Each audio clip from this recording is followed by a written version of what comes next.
রাঙামাটি বধির ও অন্ধ কল্যাণ বিদ্যালয়ে বই বিতরণ উৎসব।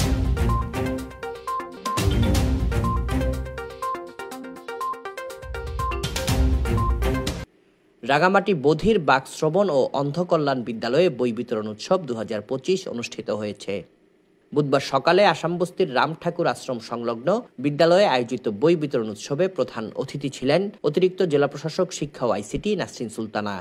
বিশেষ অতিথি ছিলেন বিদ্যালয়ের উপদেষ্টা অ্যাডভোকেট কাজী মইনুল ইসলাম হাসান, বধির কল্যাণ সমিতির সভাপতি কানু দাশগুপ্তর সভাপতিত্বে এবং বিদ্যালয়ের প্রতিষ্ঠাতা ও সভাপতি নাসির উদ্দিনের সঞ্চালনায় ইশারা ভাষায় অনুষ্ঠান সঞ্চালনা করেন প্রধান শিক্ষক ও দোভাষী হাসিনা বেগম। অনুষ্ঠানে বিদ্যালয়ের শিক্ষক, শিক্ষিকা ও অভিভাবকরা উপস্থিত ছিলেন।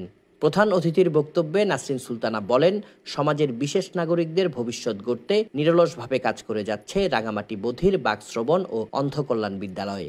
বিদ্যালয়ের স্থায়ী ক্যাম্পাসের জন্য ইতিমধ্যে রাঙামাটি জেলা প্রশাসনের পক্ষ থেকে জায়গা প্রদান করা হয়েছে এবং পৌরসভার পক্ষ থেকে এডিবির বরাদ্দে বিদ্যালয়ের ভবন নির্মাণের জন্য প্রকল্প হাতে নেওয়া হয়েছে। শীঘ্রই তা বাস্তবায়ন হবে। আগামীতেও জেলা প্রশাসনের পক্ষ থেকে সার্বিক সহযোগিতার আশ্বাস দেন তিনি। সংক্ষিপ্ত আলোচনা শেষে 37 জন শিক্ষার্থীর হাতে নতুন বই তুলে দেন অতিথিরা। Desk report, CST TV।